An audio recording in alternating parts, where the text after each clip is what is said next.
चलिए SRE 2400 and 2410। पहले हम लोग क्या पढ़ रहे हैं? We are first studying SRE 2400 engagement to review historical financial statements. दोस्तों, ये जो स्टैंडर्ड हम पढ़ रहे हैं, engagement to review historical financial statement, this is a revised standard. That means this is got revised. We are studying this revised standard which is engagement to review historical financial statement. यानी कि पहली बात financial statements है वैसे ही जैसे हम normally बनाते हैं, हिस्टोरिकल यानी पास्ट डेटा के ऊपर बेस्ड। सेकंड, हम उसका रिव्यू कर रहे हैं। तीसरी चीज आप ये समझ लो, 2400 में हम जो बात कर रहे हैं वो क्या है? तो we are basically talking about 2400 में we are basically talking about a case where we are doing review of financial statement where we ourselves are not the independent auditor of financial statements of the entity। मतलब समझ में है? हम company के independent auditor नहीं है, यानी कि हम कंपनी के फाइनेंशियल स्टेटमेंट्स का ऑडिट नहीं कर रहे। क्या कर रहे? We are not auditing financial statements of the company. What are we doing? हम सिर्फ उसका रिव्यू कर रहे हैं। दो सिचुएशंस हो सकती है दोस्त, आप जब कंपनी के फाइनेंशियल स्टेटमेंट के भी ऑडिटर हो और रिव्यू भी कर रहे हो, right? This is not that case. ये वो सिचुएशन नहीं है। तो सर, अगर अपन ऑडिट कर रहे हैं तो रिव्यू क्यों करेंगे? Good question. Normally audit annual financial statement का होगा और रिव्यू जो होगा वो किसका होगा? Quarterly financial statement. अगर आप ऐसा कर रहे हो तो फिर उस केस में 2400 नहीं लगेगा, 2410 लगेगा।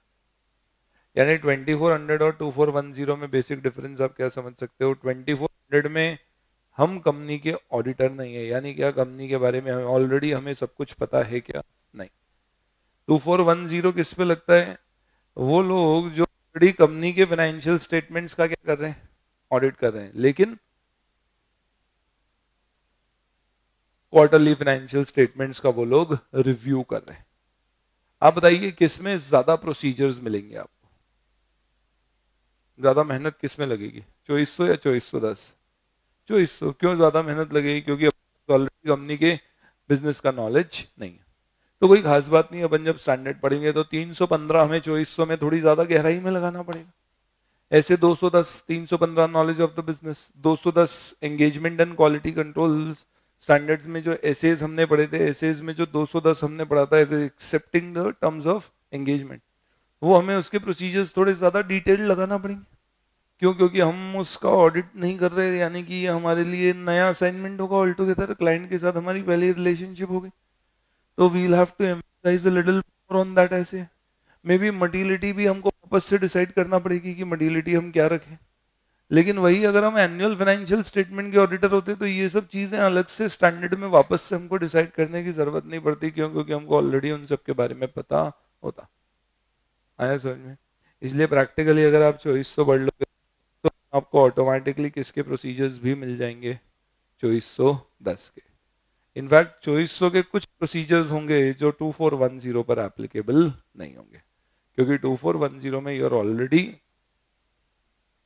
independent auditor of the company and you are just conducting review of its quarterly financial statement or interim financial statement। लेकिन 2400 is a standard जहां पे I am not conducting audit of the company, I have only got a review assignment।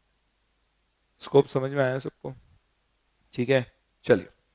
तो what we are discussing is, सबसे पहली चीज आप यहाँ पे एक चीज ध्यान रखें कि जितने भी स्टैंडर्ड्स जब हम डिस्कस करेंगे ना दोस्त, mostly except a few exceptions which we'll see when we study the standards, इन तीनों जगह अब हम ऑडिटर की बजाय प्रैक्टिशनर शब्द यूज करेंगे। सही है क्या? ऐसे A for audit, A for auditor, hello. लेकिन अब ऐसे नहीं है, तो ए फॉर ऑडिट नहीं होगा, तो ए फॉर ऑडिटर भी नहीं होगा। तो फिर ऑडिटर की बजाय हम उसे क्या बोलेंगे? पहले का अकाउंटेंट बोलते थे, ठीक नहीं लगता है ऐसे एकदम ना। तो फिर अब इसको क्या कर दिया, चेंज करके उन्होंने क्या कर दिया, प्रैक्टिशनर, लुक्स अ लिटिल मोर प्रोफेशनल।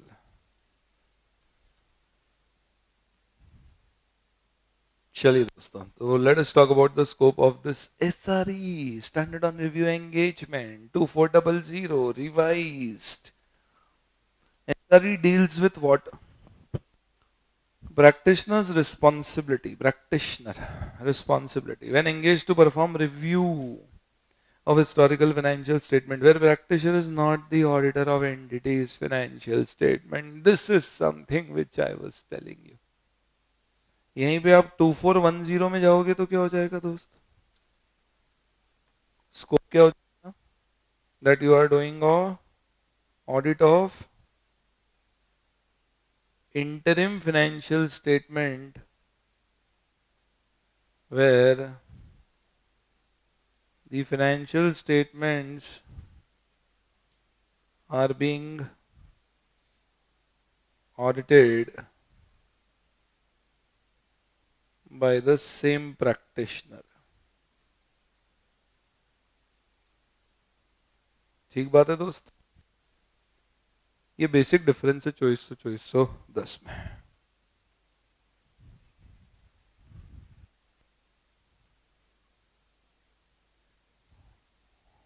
अब 2400 क्या कहता है, वो कहता है आपको रिव्यू करना है ना, और आप कंपनी के ऑडिटर तो हो नहीं। तो सबसे पहले आप समझ लीजिए, एक तो आपका स्कोप क्या है और आपकी एडिशनल रिस्पॉन्सिबिलिटीज क्या है। स्कोप के मामले में एक चीज आप बहुत अच्छे से समझ लें, क्या रिव्यू करके आप कोई एश्योरेंस, आश्वासन दे पाओगे फाइनेंशियल स्टेटमेंट पे?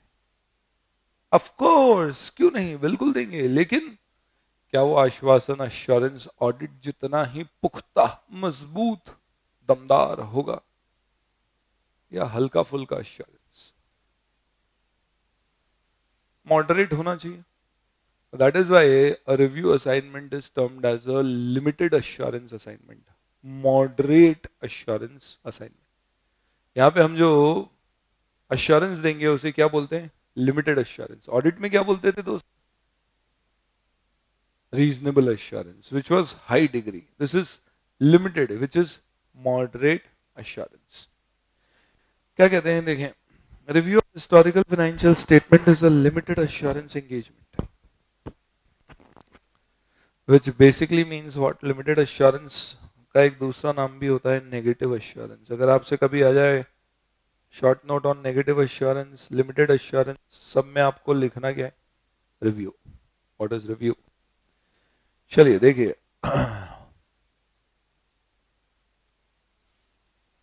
in review of financial statement, practitioner expresses a conclusion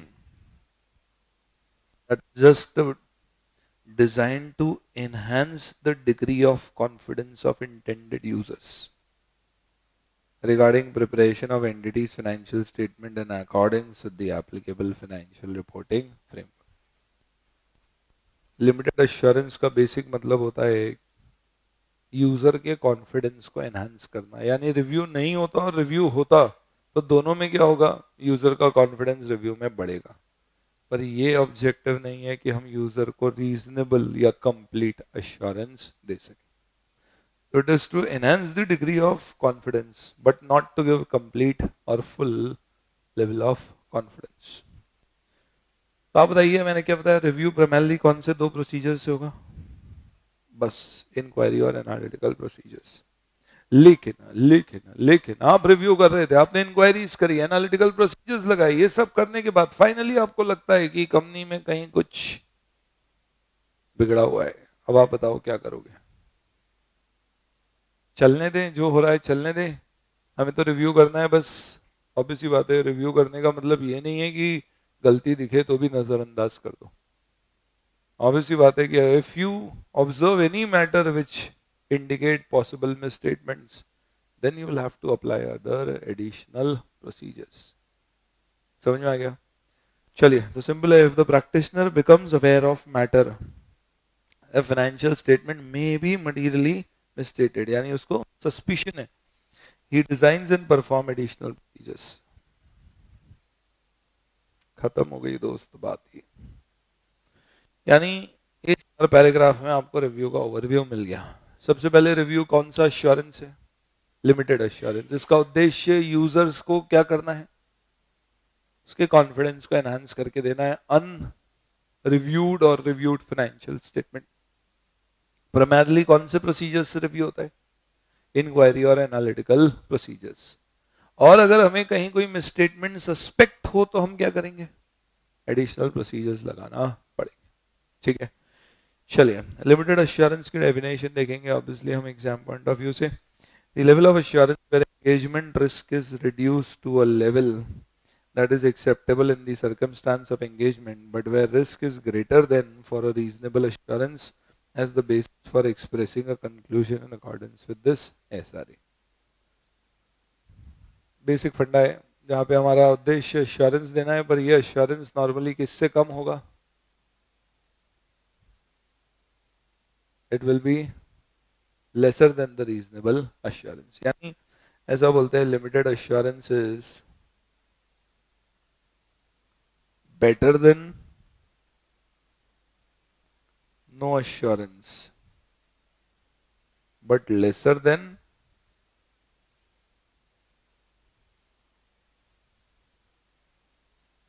reasonable assurance।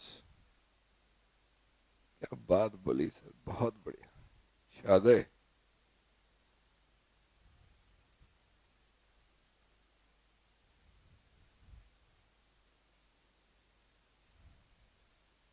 ओह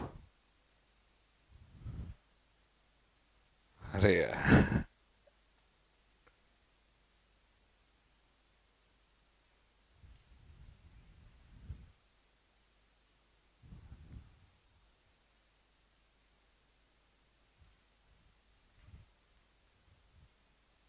ठीक है। प्रैक्टिशनर कौन है? Professional accountant in public practice. Chartered accountant लिखो। ये सब क्या है, बाहर से चुरा के लाए स्टैंडर्ड्स। ऐसे ISS में आप जाओगे ना तो वहां पे क्या करते हैं, चार्टर्ड अकाउंटेंट को प्रोफेशनल अकाउंटेंट बोलते हैं। CPA VPA होते हैं ना अपने, certified public accountants, professional accountants. चलिए एनीवेज, कुछ शब्द पढ़ के पता पड़ जाता है कहाँ से लाया है इंस्टीट्यूट इसको। Acceptance and continuance of client relationship and review engagements. Basically आपको अगर 800 सीरीज का हमारा कल का डिस्कशन याद हो तो आपने देखा होगा प्राइमरली हमें 3 चीजें ही पढ़ना होती हैं इन सब स्टैंडर्ड्स में। पहली बात, एक्सेप्ट करते समय क्या चीजें ध्यान रखना, दूसरी बात क्या प्रोसीजर्स लगाना, और तीसरा रिपोर्ट में क्या चीज होगा ख्याल रखना। यही कर रहे थे ना कल अपन ने जब स्पेशल पर्पस फाइनेंशियल स्टेटमेंट का ऑडिट देखा था, प्राइमरली यही देख रहे थे हम लोग। First we were trying to see what accept करना है या नहीं, फ्रेमवर्क एक्सेप्टेबल है या नहीं है। सेकंड, प्रोसीजर्स हमारे क्या होंगे, और फाइनली रिपोर्ट किस तरह की बनेगी। यहाँ पे भी हमारा डिस्कशन प्राइमरली क्या होगा, इन 3 चीजों पे फोकस करेगा। सबसे पहली बात, acceptance and continuance of client relationship and review engagement. यानी कि पहला सवाल आपसे है कि क्या आपको रिव्यू एंगेजमेंट एक्सेप्ट करना चाहिए? बताइए, when should you accept the engagement for review? ये नॉर्मल ऑडिट तो है नहीं, कुछ डिफरेंट है। तो इसमें नॉर्मली क्या होता है, अपन जब कोई एक क्लाइंट से एक्सेप्टेंस लेने जाते थे, याद करना, ऐसे 210-20 पे आ जाओ, 20 था क्वालिटी कंट्रोल में।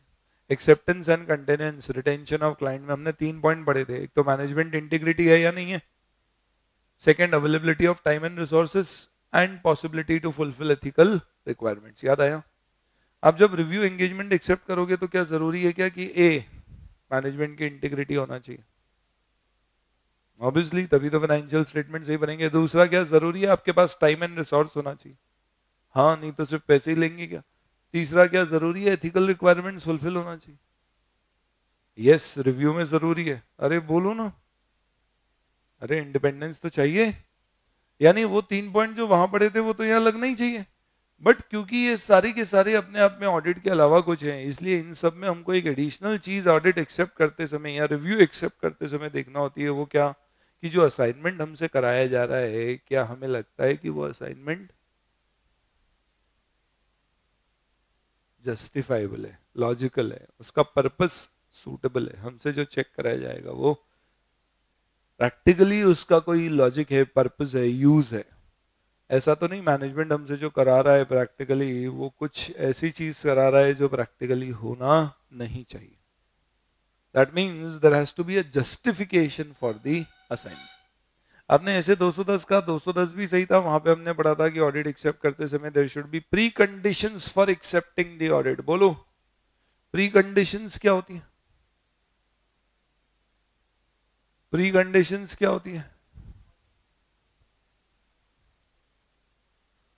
Audit premise and acceptability of financial reporting framework, तो वो भी हम चेक करते हैं। इस तरह की चीजें हमको रिव्यू में वेरीफाई करना होगी। Let us see what are the points. पहला, the practitioner shall not accept the review engagement unless required by law.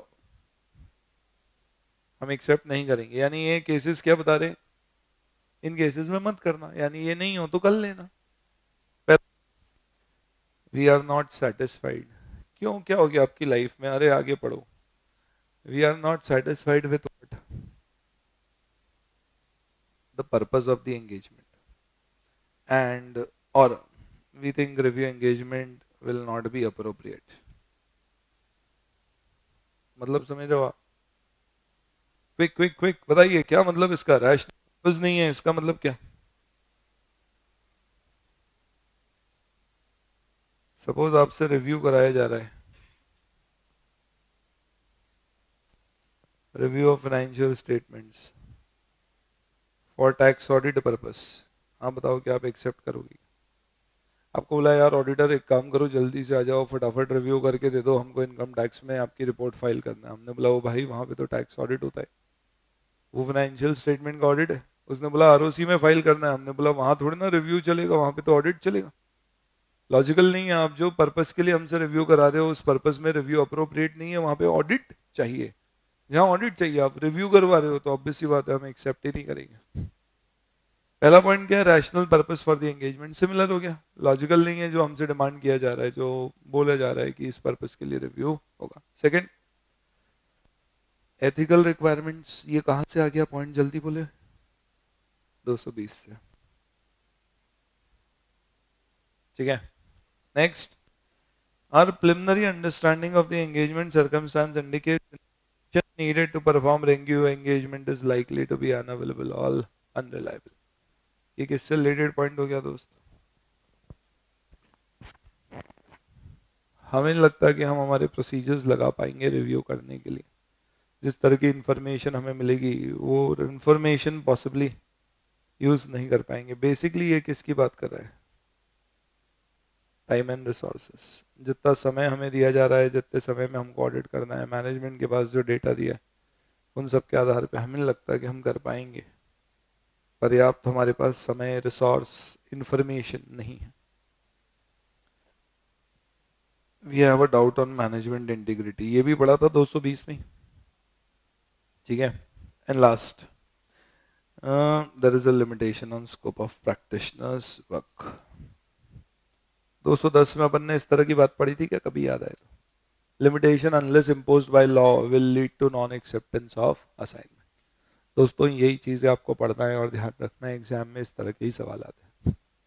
You been appointed to engage और you've been appointed to review the financial statements of an entity where you have not the or of whose you are not the auditor।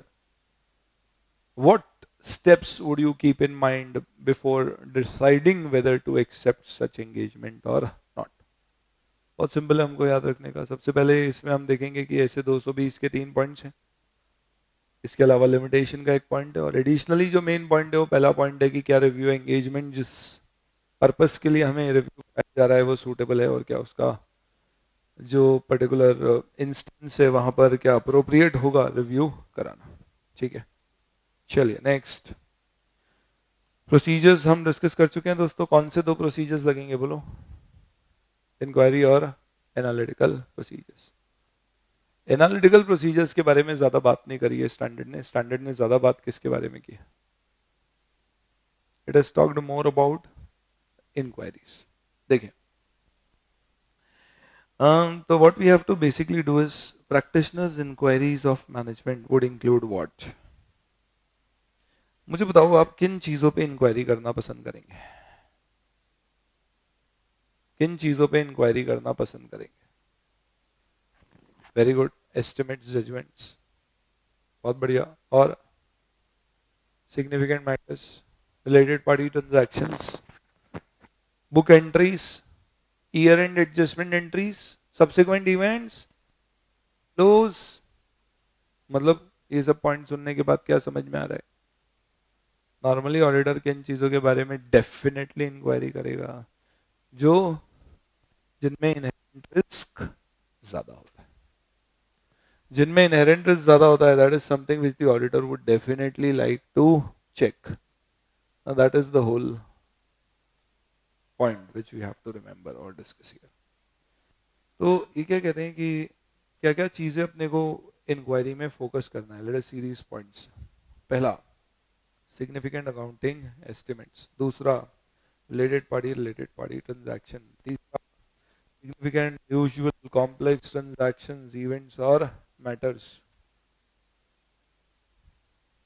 कुछ examples इसके, जैसे कि changes in entity, business changes to terms of contract। ये terms of contracts क्या हो गई? कोई strategic contracts हैं, आपके कस्टमर ऑर्डर्स हैं, या फिर लीगल एग्जाम्पशंस हैं आपके ऊपर, या आपके पास कोई एग्जाम्पशंस थे उसमें कोई चेंजेस हो गए, इस तरह के कोई भी strategic agreements, contracts. Journal entries near the end of reporting period, ये एक ही पॉइंट है। No no no, these are different, sorry. Journal entries and second point is entries near the end of reporting period. Status of uncorrected misstatement in previous engagements and possible implications with related parties। ठीक है, ये सब चीजें हैं जो normally हमें पूछताछ इसके बारे में जरूर करना है। लॉजिकल है। Simple complex, sorry, complex transactions पे हमारा फोकस ज्यादा होगा, यूजुअल नहीं, अनयूजुअल पे हमारा फोकस ज्यादा होगा। तो इसमें खासतौर पे हमें क्या देखना है, रिव्यू करते हैं तब चेंजेस, जहाँ चेंज होते हैं ना वहाँ पे रिस्क बढ़ जाता है। तो आपके बिजनेस एनवायरनमेंट में चेंज हुए क्या, कॉन्ट्रैक्ट्स में चेंज हुए क्या। फिर ईयर एंड के ट्रांजैक्शंस तो पूछते ही हैं generally, that is important. Journal entries यानी एडजस्टमेंट एंट्रीज पूछते ही हैं, that is important. We should also ask कि लास्ट टाइम हमने जब रिव्यू या ऑडिट किया था तो उसमें जो मॉडिफिकेशंस थे वो करेक्ट हुए या नहीं, ये तो चेक कर ही सकते हैं, आप पूछ ही सकते हो। इस तरह की चीजें हैं, something which you have to do. And then you will ask about whether there have been any kind of illegal activities, non-compliances।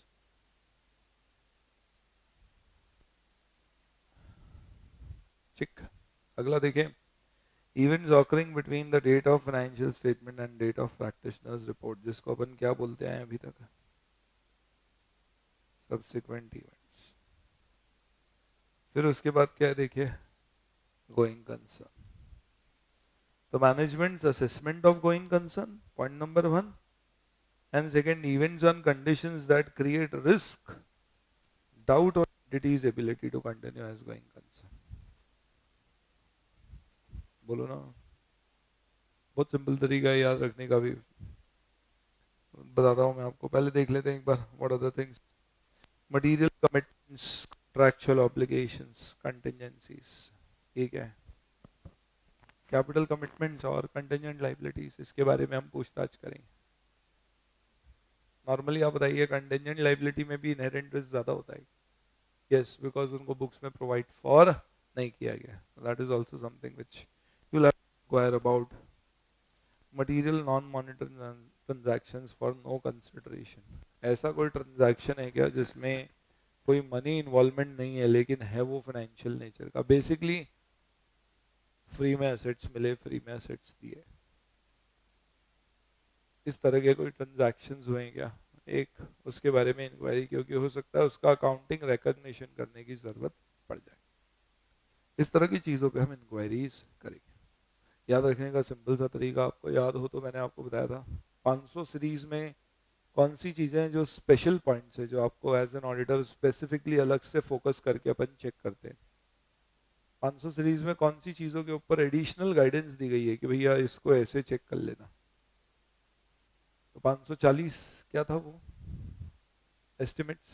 550 related parties, 560 subsequent event, 570 going concern.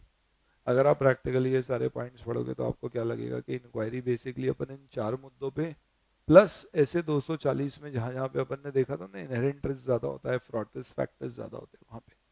तो बस आपको याद रखने के लिए एग्जाम पॉइंट ऑफ व्यू से आप क्या लिख सकते हो। पहला पॉइंट किससे रिलेटेड कर लो, 540। दूसरा किससे रिलेट कर ले, 550।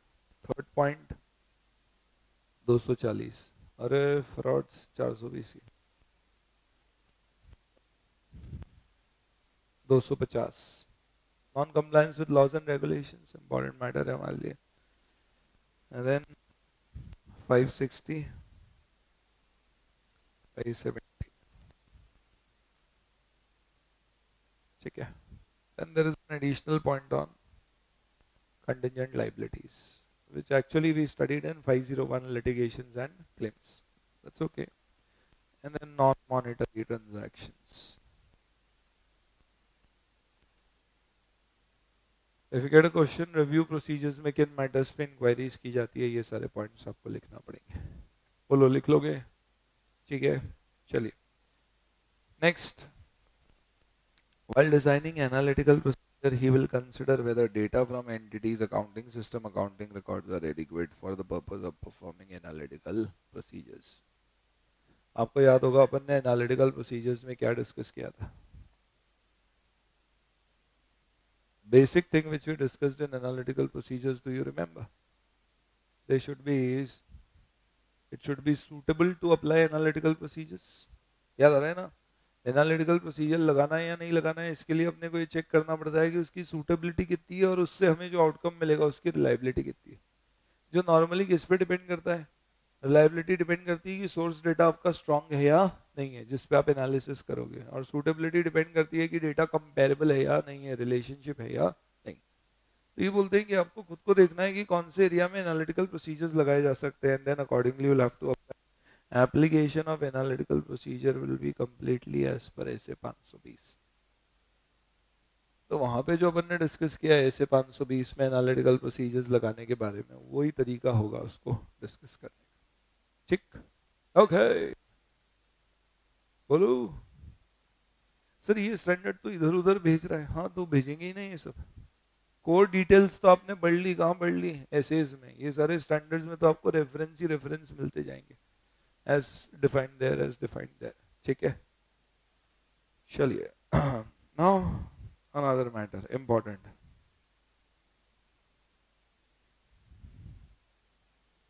When you suspect a misstatement, what will you do?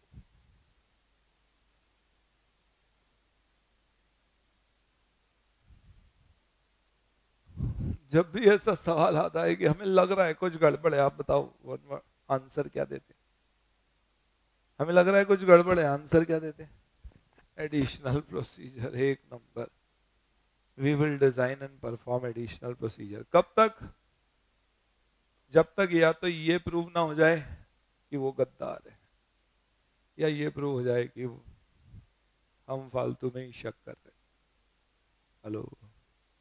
You apply additional procedures till you are able to conclude that matter is not likely to cause the financial statements to be materially misstatement, or the matter causes financial statement to be materially misstated. Finish. नहीं भी बोलते तो भी हम यही करते। और क्या होता है, कई बार बोल देने से थॉट्स की क्लैरिटी आ जाती है। Okay, all in all SRE आपको ये सब नहीं बताता कि एडिशनल प्रोसीजर्स क्या होंगे। वो बोलता है ये सब आप ऐसे पढ़ के आए हो तो आपको पता होना चाहिए कैसे आगे चेकिंग की जाती है। हम तो सिर्फ ये बोल रहे हैं, जब तक आप कंक्लूड ना कर दो कि स्टेटमेंट इमटेरियल है, छोड़ दो, या आप कंक्लूड ना कर दें कि statement requires to be reported, you should apply your additional procedure. यानी हमें डाउट कंफर्म करना होगा, तब तक काम करना पड़ेगा। Is this clear to everybody? ठीक है। And then based on this finally what will we do is, या तो हमारा ओपिनियन आएगा जो क्या होगा मॉडिफाइड, या फिर क्या होगा अनमॉडिफाइड। ठीक है। If we give an unmodified conclusion, then what will we do? Opinion conclusion. तो क्या होगा? अनमॉडिफाइड है तो उस केस में अपन क्या करेंगे? बताओ क्या लिखेंगे? कोई ऐसे बना सकता है क्या? फ्रेज क्या बनना चाहिए, किस तरह से लिखेंगे? Yes,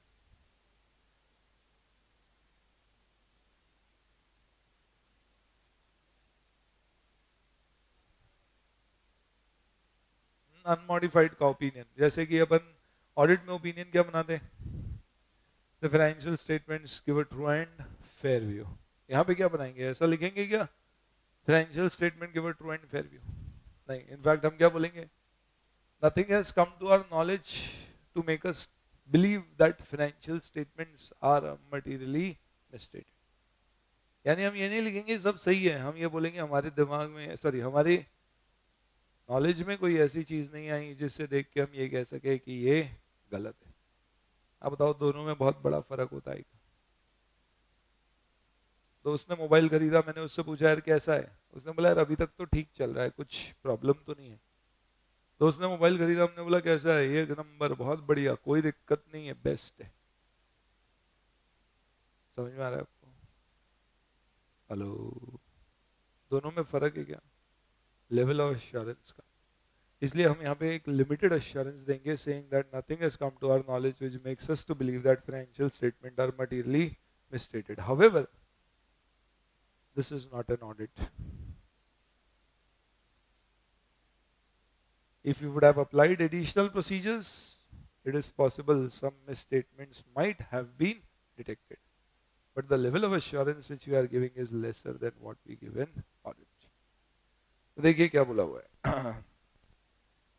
Practitioner will express unmodified conclusion, okay, in the report when he has obtained limited assurance to conclude that, यहाँ से देखें, nothing has come to practitioner's attention that causes practitioner to believe that financial statements are not prepared in all material respect in accordance with the applicable financial reporting framework। आ गया, समझ में आ गया? तो हम यहाँ पे ये नहीं बोल रहे financial statement are prepared in all material respect as per the applicable framework. हम ये बोल रहे हैं nothing has come to our knowledge to make us to believe that financial statement are not prepared as per the framework. ये फर्क है दोनों के ओपिनियन, ठीक है? तो किस तरह के फ्रेज यूज कर सकते हैं, तो ये एग्जांपल्स दिए मैंने आपको, जस्ट थोड़ा सा रियलिस्टिकली समझ आएगी रिव्यू में, रिपोर्ट में वाकई लिखते क्या है। Based on our review, nothing has come to our attention that causes us to believe financial statements do not give a true and fair view in accordance with applicable framework। Same चीज है real life में, इस तरह से आप report दोगे। अब आप बताओ, ये तो अनमॉडिफाइड कंक्लूजन था, मॉडिफाइड कंक्लूजन में क्या आ सकता है? तीनों, क्वालिफाइड, एडवर्स और डिस्क्लेम। क्वालिफाइड कब दोगे? कुछ चीज गलत मिली है जो मैनेजमेंट ने सही नहीं करी है। एडवर्स, सब कुछ गलत लग रहा है। डिस्क्लेमर, जब आपको लगता है कि आप रिव्यू कर ही नहीं पाए। There is no difference. और प्रैक्टिशनर्स रिपोर्ट में कुछ चीजें आपको ऐड करना होगी, ये पूरी रिपोर्ट नहीं है दोस्त। आप एसआरई पढ़ोगे तो वहां पे तो पूरा फॉर्मेट दिया हुआ है रिपोर्ट का, बट ऐसे एग्जाम में क्वेश्चन नहीं आते रिपोर्ट लिखो। अपने कोई ओपन बुक एग्जाम तो है नहीं कि अपन रिपोर्ट पूछे और देख देख के लिखे, पहली बात। दूसरी बात, प्रैक्टिस भी करोगे तो कोई आपको रिपोर्ट पूरी की पूरी तो याद नहीं रखना है। ये तो अजीब सा सवाल है ना, कोई रिपोर्ट याद रख के लिख सकता है? बात करते हैं। अरे बोलो, या तो फिर हमारे कोर्स में सिर्फ ऐसे ऐसा ही ऐसे ही हो, फिर तो हम वर्ड टू वर्ड सब याद रख ले। यहाँ पे हमें रिपोर्ट में सिर्फ स्पेशल पॉइंट्स अपन फोकस कर रहे हैं, जो चीजें आपको रिपोर्ट में रिव्यू में अलग से इंक्लूड करना होती है। यानी सर इसकी रिपोर्ट देखने में ऐसी बताओ ना, नॉलेज के लिए देखने में कैसी दिखती है, वैसी इंडिपेंडेंट ऑडिट रिपोर्ट जैसी होगी क्या? टू द मेंबर्स, इंट्रोडक्शन होगा, we have conducted a review of financial statements of such and such entity for the year ended. Absolutely सब कुछ वैसे ही आता है। शुरू का इंट्रोडक्शन आएगा, फिर एक थोड़ा सा मैनेजमेंट रिस्पॉन्सिबिलिटी, ऑडिटर रिस्पॉन्सिबिलिटी, वो सब आएगा, प्रैक्टिशनर्स रिस्पॉन्सिबिलिटी। जो चीजें अपन एडिशनल रिव्यू में ही डालते हैं अपन, थोड़ा सा उसकी बात कर रहे हैं, ठीक है? तो what additional matters would be included in audit report, this is it. One, you have to mention that review under this SRE is a limited assurance engagement। एक चीज ध्यान रखना, 2000, 3000, 4000 सीरीज के सारे स्टैंडर्ड्स में जब आप अपनी रिपोर्ट देते हो तो उस रिपोर्ट में लिखना पड़ता है that this engagement was conducted as per ऐसे 2410, 3400, जिसके अंदर भी किया गया है, ऐसा लिखना पड़ता है उस स्टैंडर्ड का नाम। जब अपन ऑडिट करते हैं तो आपको याद होगा रिपोर्ट में क्या लिखेंगे अपन, जिन लोगों ने ऐसे 700 अभी नहीं देखा होगा, हालांकि अपन करेंगे उसको जब कवर, तो आप देखेंगे उसमें रिपोर्ट में सिंपली क्या लिख दिया जाता है, that the audit has been done as per generally accepted auditing standards in India, which is standards on auditing. यहाँ पे हम क्या लिखेंगे, it is done as per SRE 2400. तो an engagement under this SRE is a limited assurance engagement. Second, practitioner perform procedures primarily inquiries from management and others, and applying additional procedures and evaluating evidences obtained. यानी हम साफ साफ बोल देंगे हमारे दो ही procedures है, इंक्वायरी और analytical procedure, and procedures performed are substantially less than those performed in audit in accordance with essays, and accordingly practitioner does not express an audit opinion on the financial statement. It is compulsory to write in your report that this is not an audit. ये audit opinion नहीं। आया भाई, समझ में आया? बोलो Hallows, ओकेस, got its. चलिए,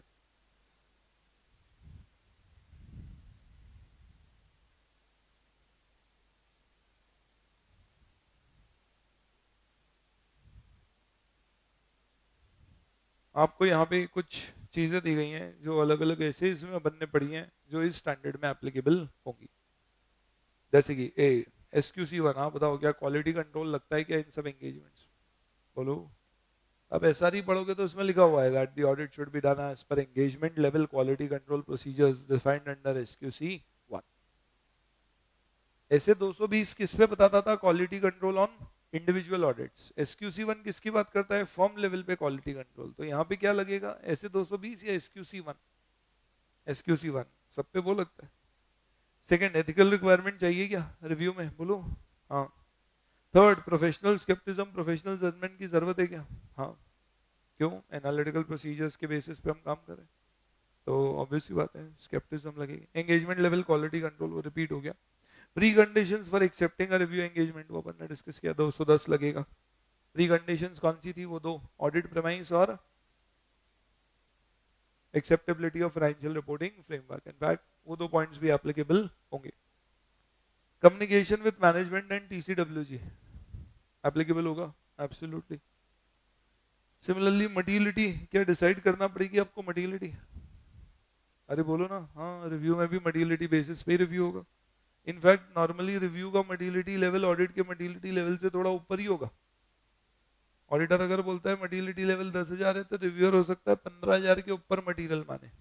अरे बोलो, क्योंकि इसको कम समय में करना है ना। प्रैक्टिशनर्स 315 लगेगा क्या? ये तो बहुत ज्यादा इंपॉर्टेंट होगा। क्यों? क्योंकि रिव्यू में आप सिर्फ क्या कर रहे हो, इंक्वायरी करके अपने नॉलेज से कंपेयर करके असेस कर रहे हो मैनेजमेंट जो बोल रहा है वो लॉजिकली सही लग रहा है।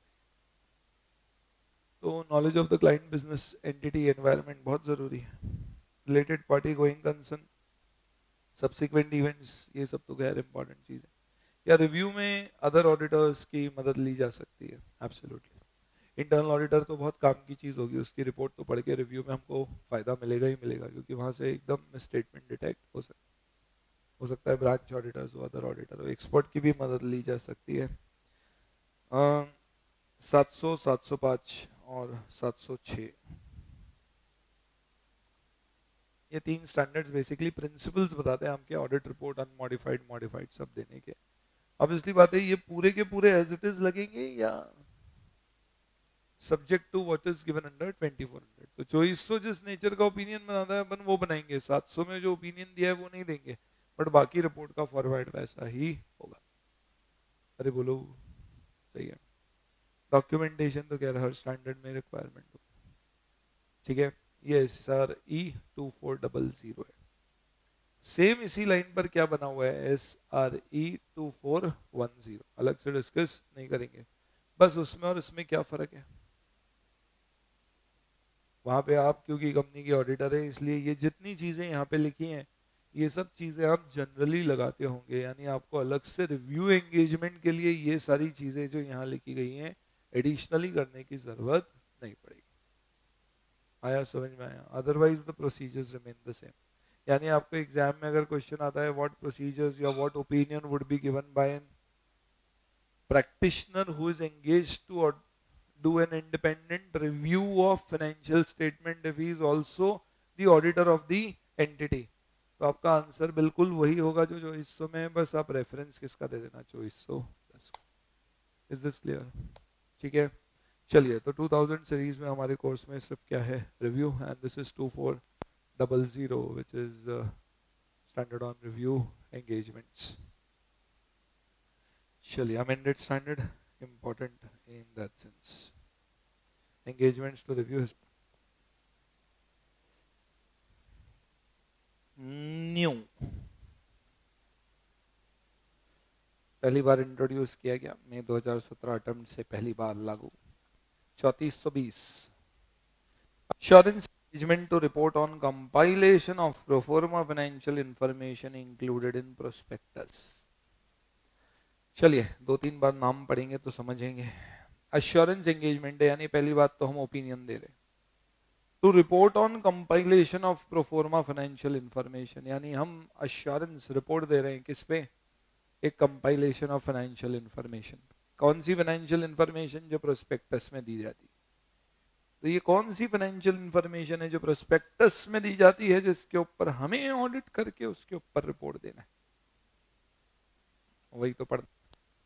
सबसे पहली चीज समझ लो, इस ऐसे में हम खुद फाइनेंशियल इंफॉर्मेशन कंपाइल नहीं कर रहे, ये एसए है, ना कि SRS. Standard on related services में ऐसा होता है कि हम क्या करते हैं, खुद कंपाइल करते हैं। यहाँ पे हम कंपाइल नहीं कर रहे, यहाँ पे मैनेजमेंट ऑलरेडी कुछ कंपाइल कर चुका है, उसके ऊपर हम हमारी रिपोर्ट दे रहे हैं। क्योंकि ये फाइनेंशियल स्टेटमेंट नहीं है, हिस्टोरिकल फाइनेंशियल इंफॉर्मेशन नहीं है, इसलिए ये ऑडिट नहीं। और जब भी हम इस तरह का अश्योरेंस देते हैं जो ऑडिट नहीं होता है, because the data is not historical financial information but something else, हम उसे करते हैं अदर अश्योरेंस कहते हैं, और इसलिए उसको ऐसे ही 34 या ऐसे ही 3000 सीरीज में कवर किया जाता है। तो इसी तर्ज पे ऐसे E3420 इंट्रोड्यूस किया गया, जो बात करता है assurance report on pro forma financial information compiled by management। तो हम किस पे अपनी रिपोर्ट देंगे? so we will basically give an opinion on PFI। what is PFI? pro forma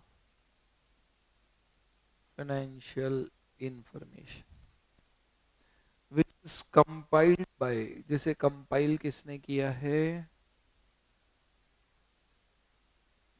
management. तो हमारा काम कंपाइलेशन नहीं, हमारा काम ओपिनियन देना है। किस पे? PFI, proforma financial information. अब सर, ये प्रोफॉर्मा फाइनेंशियल इंफॉर्मेशन क्या है? ये प्रोफॉर्मा फाइनेंशियल इंफॉर्मेशन एक ऐसी इंफॉर्मेशन है जो प्रोस्पेक्टस में शामिल की जाती है। अरे यार ठीक है सर, की जाती, पर है क्या, बताओ ना। दोस्तों, प्रोफॉर्मा फाइनेंशियल इंफॉर्मेशन का मतलब होता है one financial information which is adjusted to certain events which are to occur assuming they have already occurred। गौर फरमाइएगा, फाइनेंशियल इंफॉर्मेशन जिन्हें हम एडजस्ट कर रहे हैं एक ऐसी घटना या एक ऐसे लेन देन, एन इवेंट और a transaction which is to happen but not yet happened।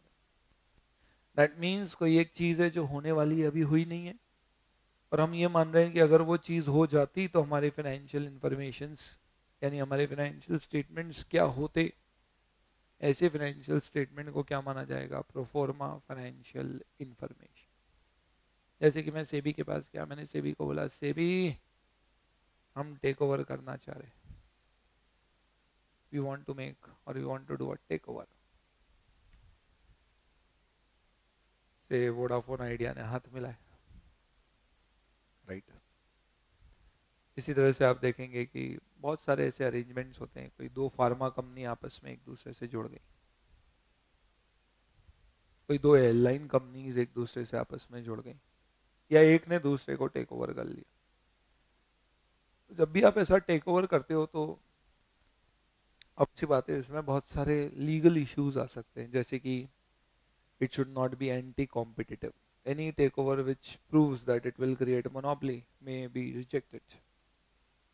तो इसलिए सेबी क्या कहता है कि ओके, अगर आप एक रिस्ट्रक्चरिंग कर रहे हैं, एक कंपनी दूसरे के साथ मर्ज हो रही है, या एक दूसरे को एक्वायर कर रही है, या एक कंपनी डीमर्ज हो रही है into more than one companies, कुछ भी हो सकता है। ऐसी सिचुएशन में हम चाहेंगे कि आप एक मिनट के लिए ये बताओ कि अगर ये मर्जर हो गया होता ऑलरेडी, तो आपके फाइनेंशियल स्टेटमेंट कैसे दिखते इस तारीख पर, हम उसे देखना चाहेंगे। उसके बाद हम आपको अप्रूवल देंगे। इनफैक्ट हम चाहेंगे कि इस चीज को प्रोस्पेक्टस के अंदर शामिल कर दो कि अगर ये टेक ओवर हो जाता तो हमारी मर्ज्ड फाइनेंशियल्स कैसी होती, ताकि यूजर्स जब इस पर्टिकुलर मर्जर, प्रपोज मर्जर में इन्वेस्ट करने की प्लानिंग करेंगे तो उनको एग्जैक्टली पता होगा कि पोस्ट मर्जर सिचुएशन कैसी होगी, पोस्ट टेक ओवर सिचुएशन कैसी होगी।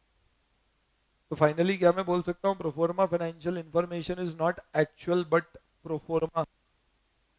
यस, प्रोफोर्मा क्यों? क्योंकि ये एक्चुअल है या होने वाली है, होने वाली है पहली चीज। ये प्रोस्पेक्टिव भी नहीं है, क्योंकि ऐसा नहीं है ये फ्यूचरिस्टिक एजम्पशंस पे बेस्ड है ये एक्चुअल, बट अभी हुआ नहीं है, होने वाला है, प्रोवाइडेड हमें अप्रूवल मिल जाए।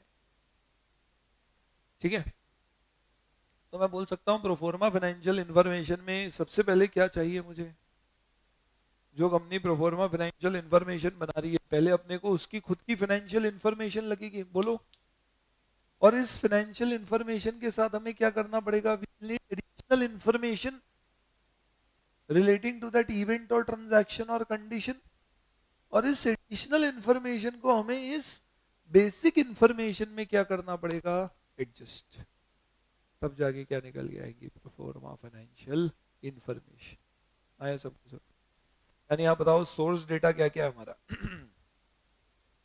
जो एक्वायरर है उसके फाइनेंशियल स्टेटमेंट्स, और जो एक्वायरी है उसकी फाइनेंशियल इंफॉर्मेशन जो हम एक्वायर कर रहे हैं उससे रिलेटेड, और एक एडजस्टमेंट जिससे हम इन दोनों को जोड़ के प्रोफोर्मा बनाए। तो सर ये प्रोफोर्मा कैसे बनता है, ये पढ़ेंगे क्या स्टैंडर्ड में? नहीं, आप कंपाइल नहीं कर रहे हो, ये तो ऑलरेडी कौन कर चुका है, कंपनी कर चुकी है, क्योंकि उसको ये काम करना है, प्रोस्पेक्टस में इंफॉर्मेशन देना है और फिर इसको पुट अप करना है टू द स्टॉक एक्सचेंज से भी। ये ऑलरेडी बन चुका है, हमें सिर्फ इसका ऑडिट करना है, अश्योरेंस देना है, इस पर रिपोर्ट देनी, क्योंकि प्रोस्पेक्टस में ये इंफॉर्मेशन अगर देंगे तो ये अनऑडिटेड नहीं जा सकती, इसलिए इस पे सीए की रिपोर्ट लगेगी। This is what we have to study. पहले इसी चीज के ऊपर एक गाइडेंस नोट हुआ करता था, उस गाइडेंस नोट को स्टैंडर्ड में कन्वर्ट कर दिया गया। चलिए देखते हैं क्या है। तो सबसे पहली बात यहाँ पे वापस से हमें, अरे यहाँ क्या बोला है हमें, ऑडिटर या प्रैक्टिशनर? प्रैक्टिशनर क्यों? नया स्टैंडर्ड है ना, ऐसे इसके बाद के नए स्टैंडर्ड में क्या है, नए नए जो आ रहे हैं सब में अब हमको क्या नाम दिया गया है, प्रैक्टिशनर। पहले क्या बोलते थे, कहीं ऑडिटर कहीं अकाउंटेंट कुछ कुछ, अब क्या बोलते हैं, प्रैक्टिशनर। ऑडिटर अब कहाँ यूज होता है, एसेज में, प्लस एसआरई एसई जिनमें रिवीजन नहीं हुए हैं वहां पे अभी भी वो टर्म आ रही है। एनीवेज देख, what is the nature of practitioners responsibility? Practitioner यानी कि हम, जिसे ये असाइनमेंट मिला है, in an engagement performed under this SSE, practitioner has no responsibility to compile। अरे यही तो हम कह रहे थे, हमारी जिम्मेदारी क्या करना नहीं है, कंपाइल। ये जिम्मेदारी किसकी है? Such responsibility rest with the responsible party.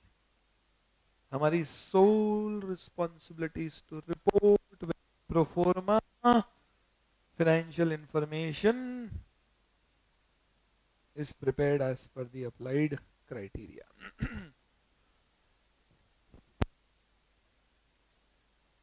अब आप पूछोगे अप्लाइड क्राइटेरिया क्या होता है, ऐसे बोलेगा अगले पैराग्राफ पे जाइए। क्राइटेरिया कुछ भी नहीं है, basis of combining the information. Criteria used by responsible party while compiling pro forma financial information. Criteria may be established by an authorized, recognized, standard-setting organization or by law or regulation. Where it does not exist, they will be developed by the responsible party.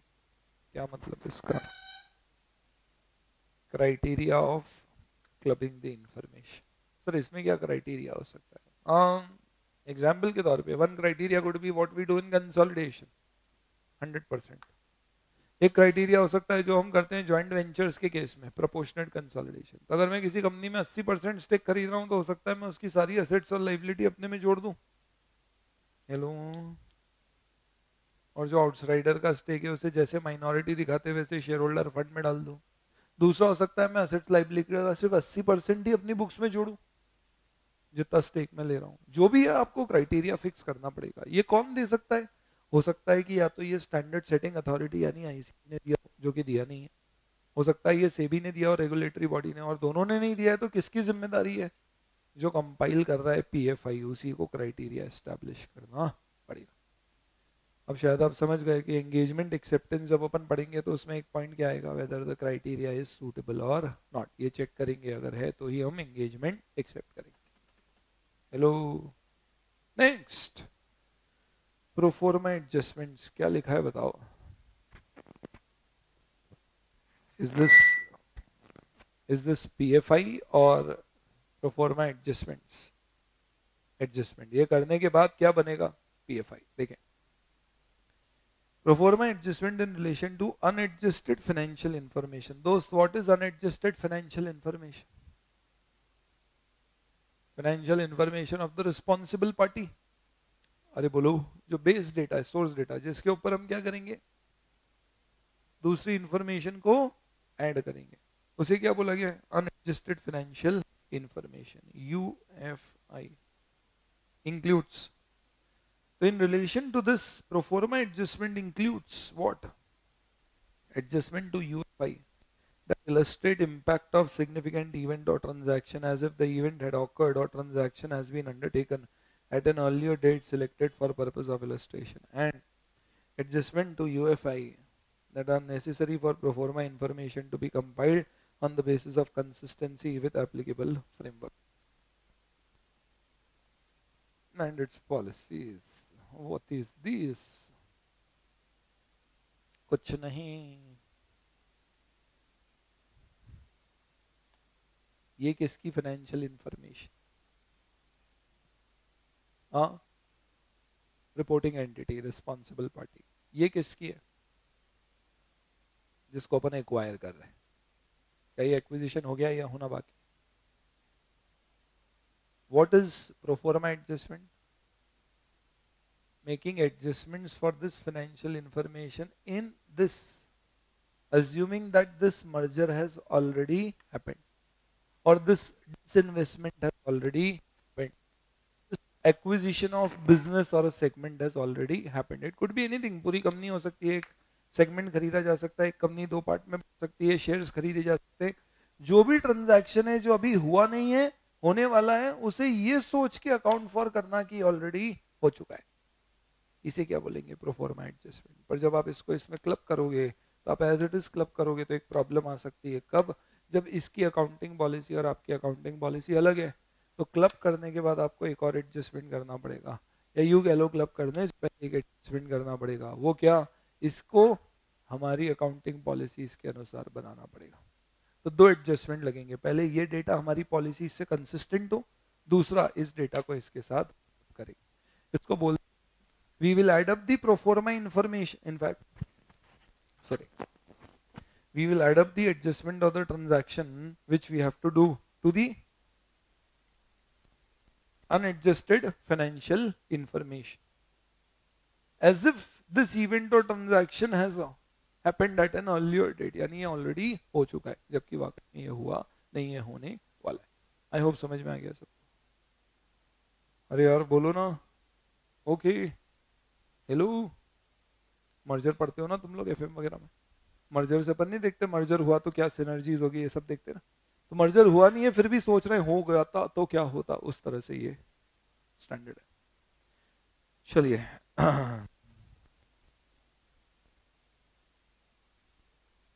देखें क्या लिखा है। Proforma adjustment include relevant financial information of a business that has been or is to be acquired or divested. यानी ये जरूरी नहीं है कि एक्विजिशन में ही होगा, डीमर्जर हो रहा है, एक कंपनी ब्रेक हो रही है, अपन कुछ बेच रहे हैं तो भी हो सकता है। ठीक। What is PFI? पीएफआई कैसे बनेगी? UFI plus proforma adjustments will give us PFI. सही है ना? इनफैक्ट स्टैंडर्ड बोलता है कि कई बार ऐसा भी होता है, इनफैक्ट सही मायने में अगर आप देखोगे प्रोस्पेक्टस में तो ये मालूम है इन्फॉर्मेशन कैसे देना होती है कॉलम में। कितने कॉलम बनते होंगे बताओ? 3। पहला कॉलम किसका? यूएफआई, दूसरा पीए प्रोफोर्मा एडजस्टमेंट्स, और तीसरा पीएफआई प्रोफोर्मा फाइनेंशियल इंफॉर्मेशन। अरे यार बोलो ना, हेलो। ठीक है, नेक्स्ट। अनएडजस्टेड फाइनेंशियल इंफॉर्मेशन क्या है? ये रिस्पॉन्सिबल पार्टी की फाइनेंशियल इंफॉर्मेशन है, या जी जो एंटिटी प्रिपेयर कर रही है उसकी फाइनेंशियल इंफॉर्मेशन। चलिए यार, वही 3 बातें दोबारा होगी आज। क्या क्या? ए, इस तरह के असाइनमेंट एक्सेप्ट करना या नहीं, दूसरा प्रोसीजर्स क्या लगाना, तीसरा रिपोर्ट क्या देना। दोबारा वही बात, सारे स्पेशल स्टैंडर्ड्स में 3 चीजें मुख्य तौर पे देखना है, एक्सेप्ट करना या नहीं, प्रोसीजर क्या लगेंगे, रिपोर्ट कैसी बनेगी। चलिए, एंगेजमेंट एक्सेप्टेंस, कैपेबिलिटी और कॉम्पिटेंस। क्या आपको ये समझ आ रहा है?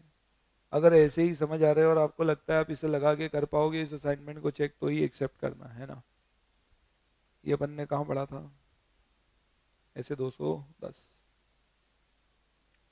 On the basis of preliminary knowledge of the engagement circumstance and discussion with the responsible party, determine whether the applied criteria is suitable or not। Actual में यहाँ पे इस लाइन को बोल्ड करना था। नोट्स में आपके लिए कीवर्ड्स बोल्ड भी किए गए ताकि इससे आप याद कर पाए। यहाँ पे बोल्ड एक्चुअल करना चाहिए था, अप्लाइड क्राइटेरिया सूटेबल है या नहीं। आपको याद होगा अभी अपन ने डेफिनेशन में ये बात की थी ना, कि इस असाइनमेंट में हमारे लिए ये चेक करना इंपॉर्टेंट हो जाएगा कि जो बेसिस है एडजस्टमेंट का क्राइटेरिया, अप्लाइड क्राइटेरिया, वो सही है या नहीं। Third, evaluate the wording of opinion prescribed by law or regulation and check whether practitioner will likely be able to express the opinion so prescribed। यानी आप ये भी देख लें कि आपसे लॉ और रेगुलेशन रिपोर्ट क्या मांग रहे हैं। देखो, अगर लॉ और रेगुलेशन रिपोर्ट मांग रहा है ना, तो आपको एक्सेप्ट करना ही पड़ेगा, कुछ भी हो। ज्यादा से ज्यादा आपको ऐसे 210 में कभी याद आए आपको, अपन ने पढ़ा था आखिरी में एडिशनल कंसिडरेशंस 210 एंगेजमेंट एक्सेप्टेंस में, कि कभी लॉ की रिपोर्ट का फॉर्मेट हमारे फॉर्मेट से अलग होता है। याद आ रहा है कुछ? तो अपन रिपोर्ट तो वही देते हैं जो लॉ बोल देता है, लेकिन आखिरी में अपन ये नहीं लिखते audit is done as per SS. याद आया 210 में? यहाँ पे भी वैसे ही करेंगे, यानी लॉ बोलेगा तो एक्सेप्ट करना ही पड़ेगा। पर ऐसा तो नहीं है मैनेजमेंट आपको बोल रहा है भाई रिपोर्ट में आपको लिखना पड़ेगा that we certify that proforma financial information gives a true and fair view. हम बोलेंगे बहुत सर्टिफाई नहीं लिख सकते, तो हमें ओपिनियन का वर्डिंग समझना है उनसे कि वो क्या ओपिनियन मांग रहे हैं हमसे। ठीक है, नेक्स्ट। एक इंपॉर्टेंट चीज इस ऐसे ई के बारे में समझने वाली, क्या हो सकता है यूएफआई अनऑडिटेड हो? यूएफआई मतलब जो प्रिपेयर कर रहा है प्रोफॉर्मा फाइनेंशियल इंफॉर्मेशन और रिस्पॉन्सिबल पार्टी, उसका फाइनेंशियल डेटा क्या हो सकता है उसके फाइनेंशियल्स का ऑडिट ही नहीं हो? यस। क्या ये भी हो सकता है ऑडिट हुआ है पर उसके ऑडिटर की रिपोर्ट मॉडिफाइड? हेलोस, बोलूस, पॉसिबल, ये भी पॉसिबल, बोलो सही है ना? तो समझिए आप, सपोज फॉर एग्जांपल एक कंपनी दूसरी कंपनी को एक्वायर कर रही है, तो ये बनाने की जरूरत पड़ेगी। से फॉर एग्जांपल फाइनल्स में मुंबई इंडियंस को, आईपीएल के फाइनल मैच में मुंबई इंडियंस को रॉयल चैलेंजर्स बेंगलुरु ने भयंकर हरा दिया। भयंकर।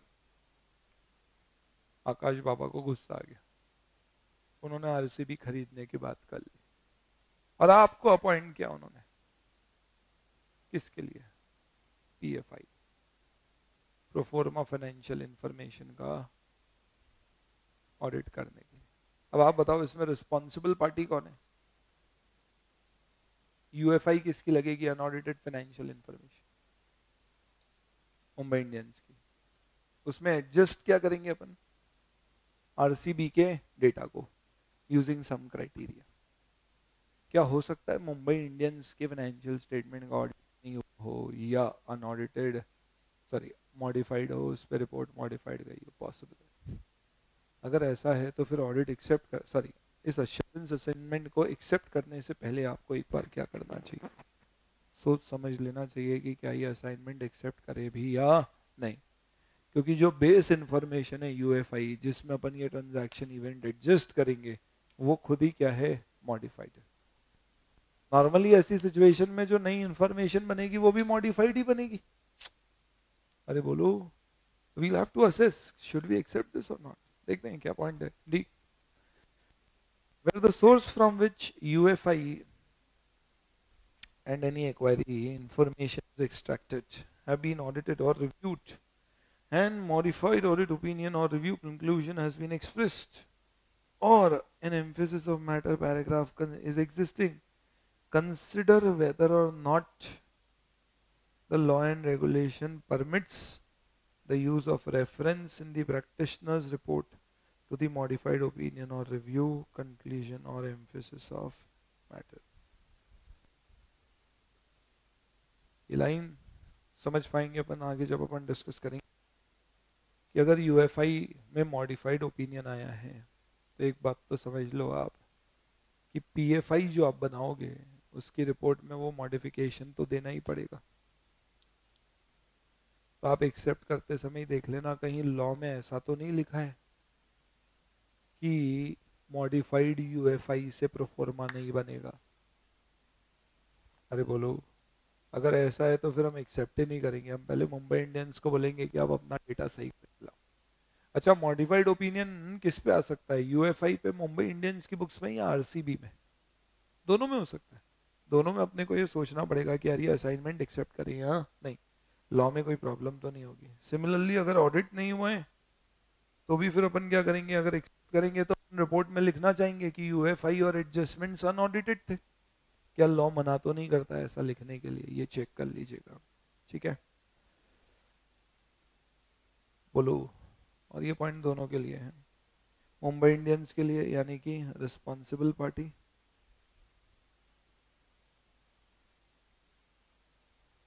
और एक्वायरी यानी कि टारगेट जिसको एक्वायर कर रहे हैं अपन। एक्वायरी मतलब सेलिंग कंपनी, एक्वायरर मतलब बाइंग कंपनी, ठीक है? And then you should do an agreement with the responsible party, यानी मुंबई इंडियंस के साथ आप एक अग्रीमेंट करोगे। क्या? वही, सबसे पहले you will have to adequately disclose and describe the criteria to the users कि किस बेसिस पे आपने पीएफआई बनाया है। कंपाइल करना मैनेजमेंट की जिम्मेदारी है एज पर क्राइटेरिया, और प्रैक्टिशनर्स को इन्फॉर्मेशन देना होगी। ये चीज एक एडिशन है जो नॉर्मली अपन ऑडिट प्रेमाइस में नहीं पढ़ते थे। समझ गए होगे आप शायद। नॉर्मली ऑडिट प्रेमाइस में क्या होता है? You are responsible to prepare financial statement internal control. यहाँ पे हम बोलेंगे you are responsible to get UFI, do adjustments, prepare PFI. फिर वहां बोलते थे we need all information, additional information, unrestricted access to those within the entity. यहाँ पे हम बोलेंगे ये तीन तो चाहिए, प्लस हमें किसका एक्सेस भी चाहिए? एक्वायरी का। एक्वायरी मतलब आरसीबी, रॉयल चैलेंजर्स का भी हमें एक्सेस चाहिए, जरूरत पड़े तो उसके भी बुक्स हम चेक कर सकते हैं, नहीं तो हम इस पर रिपोर्ट कैसे दें? तो ये एक एडिशनल टाइटल या राइट हमारे को होना चाहिए। ओके, बोलो ना, ठीक है? Then we'll come to the audit procedures, planning and performing the engagement. तो ये अभी अपन ने क्या पढ़ा? एक्सेप्ट करना है या नहीं। नेक्स्ट अब अपन पढ़ रहे हैं प्लान और परफॉर्म करना। Planning and performance is simple. सबसे पहले आपको क्या समझना चाहिए? Suitability of criteria. और उसके बेसिस पे फिर आपको क्या चेक करना चाहिए? How the responsible party has compiled. इसके साथ आपको क्या देखना चाहिए? जो सोर्स इंफॉर्मेशन है यूएफआई की, प्लस जो इंफॉर्मेशन है एडजस्टमेंट्स की, उसकी वैलिडिटी चेक कर। अरे बोलो ना। एंड देन स्पेसिफिक केसेस जहाँ पे क्या है, मॉडिफाइड ओपिनियन या एम्फेसिस ऑफ मैटर या फिर अनऑडिटेड इंफॉर्मेशन। तो देखो, ये 4 स्टेप्स तो लॉजिकल है। मेन तो आपको क्या चेक करना है बताओ? यूएफआई बनाने क्राइटेरिया सही होना चाहिए और उसको प्रॉपरली अप्लाई किया गया। क्राइटेरिया क्या होगा? कुछ भी नहीं। हम जिस कंपनी को खरीद रहे हैं उसकी सारी एसेट्स और लाइबिलिटी को हम हमारी बुक्स में एज इट इज ऐड कर देंगे। अब इसमें कुछ प्रॉब्लम्स आती है। कैसी प्रॉब्लम्स आती हैं? जैसे हम पूछेंगे एज एन प्रैक्टिशनर, यार एक बात बताओ, से फॉर एग्जांपल एक कंपनी दूसरी कंपनी को एक्वायर करी है। अब आप समझना बात को। Suppose for example there is a merger which is proposed between Tata steel and Tata motors. Tata steel और टाटा मोटर्स में एक मर्जर है प्रपोज, ठीक है। अब इस सिचुएशन में क्या होगा? इस पर्टिकुलर सिचुएशन में क्या होगा? हो सकता है कि कोई चीज एक कंपनी के लिए स्टॉक हो, दूसरे के लिए फिक्स एसेट हो। ऐसा भी हो सकता है क्या कि एक कंपनी के लिए कोई चीज इन्वेस्टमेंट हो, दूसरे के लिए असेट्स हो। तो फिर प्रॉब्लम ये आएगी कि भाई जब हम पीएफआई बनाएंगे तो क्या सेम कैटेगरी में ऐड करेंगे उसको या रिक्लासिफाई करेंगे? Let me take a simple example. Suppose for example मैंने अपनी एक सब्सिडरी कंपनी खरीदी है जिसका बेसिकली काम है रियल एस्टेट में डील करना, अपना मैन्युफैक्चरिंग है। एलएनटी की एक सब्सिडरी एलएनटी इन्वेस्टमेंट्स, वो रियल एस्टेट में डील करती है। इनफैक्ट जो एलएनटी का हेड ऑफिस है ना, वो भी खरीदा एलएनटी इन्वेस्टमेंट ने और उसको किराए पे दे रखा है। अब प्रॉब्लम क्या आएगी? जब एलएनटी और एलएनटी इन्वेस्टमेंट मर्ज होंगे तो पीएफआई बनाएंगे। पीएफआई में एलएनटी इन्वेस्टमेंट्स की बुक्स में क्या आ रहा होगा? इन्वेस्टमेंट इन बिल्डिंग। पर मर्जर के बाद ये इन्वेस्टमेंट इन बिल्डिंग क्या इन्वेस्टमेंट इन बिल्डिंग के नाम से आएगा या पीपी, प्रॉपर्टी प्लांट इक्विपमेंट? ये प्रॉपर्टी के नाम से आएगा। अरे बोलो। और फिक्स एसेट जैसे इसको फिर क्या करना पड़ेगा? अकाउंट फॉर करना पड़ेगा। तो ये रिक्लासिफिकेशन होगा। तो ये सारी चीजें अपने को मेन समझना है कि भैया जब मर्ज अपन बुक्स को दोनों को ऐड करेंगे तो इन सब किस बेसिस पे किया जाएगा। ये क्राइटेरिया सूटेबल होना चाहिए। बाकी अपने को सिर्फ क्या चेक करना है? सोर्स डेटा दो थे, एक यूएफआई मुंबई इंडियंस की बुक्स और एक रॉयल चैलेंजर्स के फाइनेंशियल्स जिसको अपन एडजस्ट करेंगे। इन दोनों को अपने को सोर्स की रिलायबिलिटी असेस करना है। अरे बोलो ना। तो क्या लिखा है पहला? You will have to check the suitability of the criteria. Criteria में क्या चेक करो? कम से कम यूएफआई सही सोर्स से आया है और एडजस्टमेंट जितने भी किए गए they are relating to the event, factually supportable, consistent with the framework and the accounting policy. The presentation is appropriate, the disclosures provided should be complete. पहला पॉइंट यूएफआई से रिलेटेड, दूसरा पॉइंट प्रोफॉर्मा एडजस्टमेंट से related, तीसरा point PFI के presentation और disclosure से related. Criteria ऐसा हो कि यूएफआई की इंफॉर्मेशन सही आए, जो भी एडजस्टमेंट्स करें वो प्रॉपर जो एक्चुअल में इवेंट है उसी के हों, प्रॉपर लॉजिक से एडजस्टमेंट्स किए जाए और साथ ही साथ में अगर पॉलिसीज डिफरेंट है दोनों की तो उसे कंसिस्टेंट किया जाए। एंड थर्ड, पीएफआई का प्रेजेंटेशन डिस्क्लोजर परफेक्ट है। ये चीज अच्छी हो जाएगी तो हम बोलेंगे क्राइटेरिया हमारा सही है। ठीक है। It should be as per law and regulation and it should not make financial statements misleading.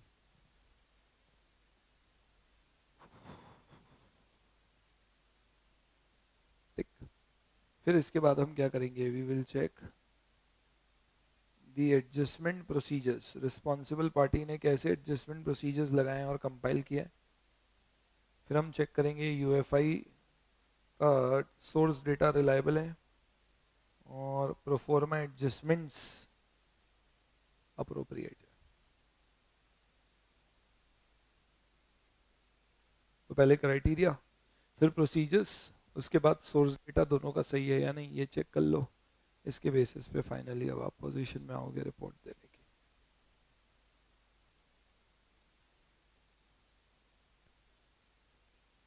ठीक है, अगला मुद्दा वही वाला, अगर यूएफआई या प्रोफॉर्मा एडजस्टमेंट्स के ऑडिटर की रिपोर्ट मॉडिफाइड थी तो आप क्या करोगे।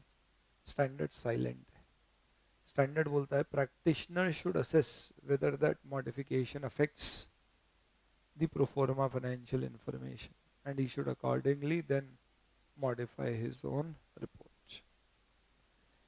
एक बात स्टैंडर्ड बोलता है कि ये बात तो बिल्कुल तय है कि अगर यूएफआई मॉडिफाइड है तो आपके पीएफआई की रिपोर्ट में भी आपको मॉडिफिकेशन तो देना पड़ेगा, पर उससे आपके पीएफआई के मॉडिफिकेशन यानी कि आपकी प्रोफोर्मा फाइनेंशियल इंफॉर्मेशन मॉडिफाइड है या नहीं है वो आपको असेस करना। इसका मतलब यूएफआई की कोई ऐसी इंफॉर्मेशन है जो पीएफआई में कैंसिल ही हो गई, पॉसिबल है क्या। जैसे मुंबई इंडियंस और रॉयल चैलेंजर्स बेंगलुरु के बीच में एक ट्रांजैक्शन हुआ था जिसे मुंबई इंडियंस ने सही अकाउंट फॉर नहीं किया गया था, इसलिए मुंबई इंडियंस के ऑडिटर ने मॉडिफाइड रिपोर्ट दे दी। पर जब मुंबई इंडियंस और रॉयल चैलेंजर्स बेंगलुरु की हम मर्ज्ड बैलेंस शीट बनाएंगे तो ये ट्रांजैक्शन इंटर कंपनी होकर एक्सक्लूड हो जाएगा, इसका कोई इफेक्ट नहीं आएगा प्रोफोर्मा फाइनेंशियल इंफॉर्मेशन। तो हो सकता है फिर ऑडिटर प्रोफोर्मा फाइनेंशियल इंफॉर्मेशन पे अनमॉडिफाइड रिपोर्ट दे दे, पर जो मॉडिफिकेशन अनएडजस्टेड फाइनेंशियल इंफॉर्मेशन में थे वो तो उसे अपनी रिपोर्ट में शो करना पड़ेंगे। वो बात अलग है फिर उसे कैसे शो करेंगे, एज अ मॉडिफिकेशन और as an emphasis of matter, may be as an emphasis of matter, other matter as an additional disclosure. यानी फाइनली अगर आप देखें तो स्टैंडर्ड क्या बोलता है, द प्रैक्टिशनर विल इवैल्यूएट क्या पीएफआई पर क्राइटेरिया है, क्या एक्शंस लेने की जरूरत पड़ी है। दोस्तों ये सब अपन कब पढ़ रहे हैं, जब सोर्स डेटा हमारा क्या है, अनमॉडिफाइड है या मॉडिफाइड है, मॉडिफाइड है। अरे बोलो, तब की प्रॉब्लम है। और क्या इसका प्रैक्टिशनर्स की एबिलिटी पे रिपोर्ट पे कोई इफेक्ट हो रहा है।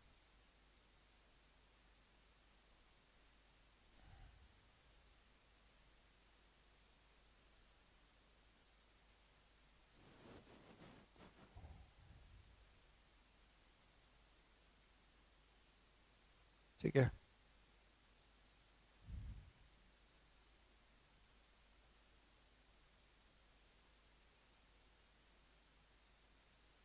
नेक्स्ट, अगर आपको लगता है सोर्स डेटा अप्रोप्रिएट ही नहीं है तो आप क्या करोगे। Talk to the responsible party, tell them that correct it, if not take whatever actions you think you need to take. यानी ऐसे ही क्या बोलता है, आपका डिसीजन है। अब आप फर्दर एक्शंस क्या ले सकते हो, विड्रॉ कर सकते हो, बोल सकते हो भाई नहीं देंगे रिपोर्ट, या मॉडिफाइड रिपोर्ट दोगे।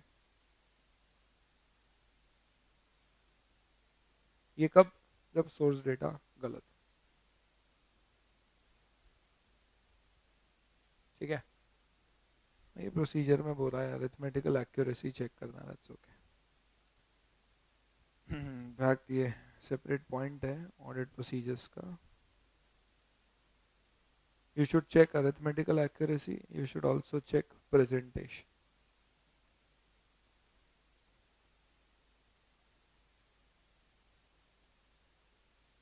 यानी घुमा फिरा के तीन चीज चेक कर रहे हो आप, क्या ये सही लगाया है, अरिथमेटिकली एक्यूरेट है सब कुछ, और प्रेजेंटेशन और डिस्क्लोजर्स जो जो आना चाहिए वो आ रहे हैं या नहीं। Based on that you should take written representation. आप बताओ क्या रिटर्न रिप्रेजेंटेशन इंपॉर्टेंट होंगे यहाँ पे। हाँ, क्यों, क्योंकि आप क्या नहीं कर रहे हो, यूएफआई और पीएफ सॉरी यूएफआई और प्रोफॉर्मा एडजस्टमेंट चेक नहीं कर रहे हो, सिर्फ उसका मर्जर कॉम्बिनेशन चेक कर रहे हो। आप बताओ क्या यहाँ पे प्रैक्टिशनर यूएफआई का ऑडिट करेगा क्या। मुंबई इंडियंस की खुद की बैलेंस शीट पीएनएल का ऑडिट अपन कर रहे हैं क्या, नहीं, उस पर तो रिलाई कर रहे हैं, इसलिए उस पर रिटर्न रिप्रेजेंटेशन लेंगे। चलिए फाइनली देखते हैं ओपिनियन कैसे बनेगा, अनमॉडिफाइड ओपिनियन। कब देंगे अनमॉडिफाइड ओपिनियन? जब हमें लगता है proforma financial information has been compiled in all material respect by responsible party on the basis of applied criteria. ठीक है, मॉडिफाइड कब देंगे? जब ऐसा नहीं होगा। इसमें आपके पास ऑप्शन है, क्या ऑप्शन है? अब ये सुन लो पॉइंट ध्यान से। हाँ, अगर मॉडिफाइड ओपिनियन देने के लिए लॉ ने प्रोहिबिट कर रखा है, क्या मतलब?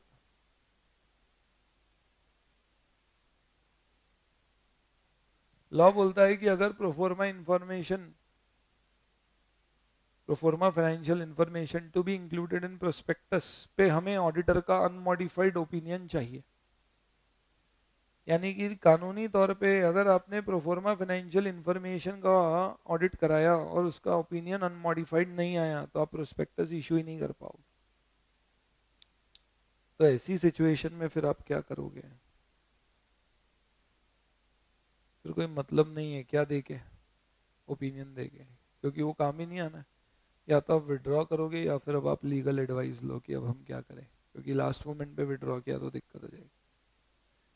लेकिन अगर लॉ में ऐसा प्रोहिबिटेड नहीं है, क्या लॉ ये नहीं बोलता कि प्रोफोर्मा फाइनेंशियल इंफॉर्मेशन पे हमें अनमॉडिफाइड ओपिनियन चाहिए। वो बोलता है ऑडिट ओपिनियन चाहिए, ऑडिट होना चाहिए। फिर कोई प्रॉब्लम नहीं है, फिर हम क्या देंगे? फिर प्रैक्टिशनर विल गिव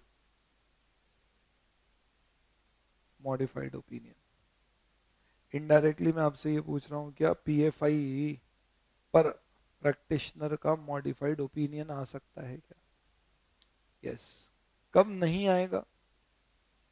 जब लॉ ने बोला है मॉडिफाइड नहीं, अनमॉडिफाइड ही चाहिए। फिर उस केस में या तो विड्रॉ करो या लीगल एडवाइस लीजिए। ठीक है। और ये एक रिपोर्ट का आपको जनरली ऐसे फॉर्मेट दिया हुआ है कि फ्रेज क्या यूज करते हैं। जैसे अपन ट्रू एंड फेयर व्यू लिखते हैं, यहाँ पे क्या लिखते हैं? PFI has been compiled in all material respect on the basis of applied criteria। अभी पढ़ा अपन ने। यानी कोई ट्रू एंड फेयर व्यू वगैरह कुछ नहीं लिखते, सिर्फ क्या लिखते हैं? PFI is as per applied criteria। सही बताओ, दिल पे हाथ रख के तुमने चेक क्या किया है? PFI true and fair view दे रहा है, सही ओपिनियन है, या सिर्फ क्राइटेरिया सही लगाया है? क्राइटेरिया सही लगाया। क्योंकि अपन तो सोर्स डेटा ही चेक नहीं कर रहे हैं ना, तो अपन उसके ट्रू एंड फेयरनेस पे कैसे कमेंट करेंगे? ठीक है, चलिए। ये आपका क्या होता है कंप्लीट? 3420 new standard. ओके, चलिए अब हमारे 4000 सीरीज के दो स्टैंडर्ड्स हैं, देख लेंगे। 4410 और 4400 छोटे स्टैंडर्ड्स हैं, कोई खास दिक्कत नहीं है। इनफैक्ट 4410 पहले देखना चाहेंगे आप लोग? अब क्या है सर, दो तो बाकी हैं, क्या पहले क्या बाद में, कुछ भी बता दीजिए। ठीक है, ऐसा है तो फिर पहले हम 4410 देख लेते हैं। ये भी कौन सा है? रिवाइज्ड। ये ऐसे भी इंपॉर्टेंट था, रिवाइज नहीं हुआ था तो भी पूछा जाता था, अब रिवाइज हो गया तो भगवान जाने क्या करेगा इंस्टीट्यूट।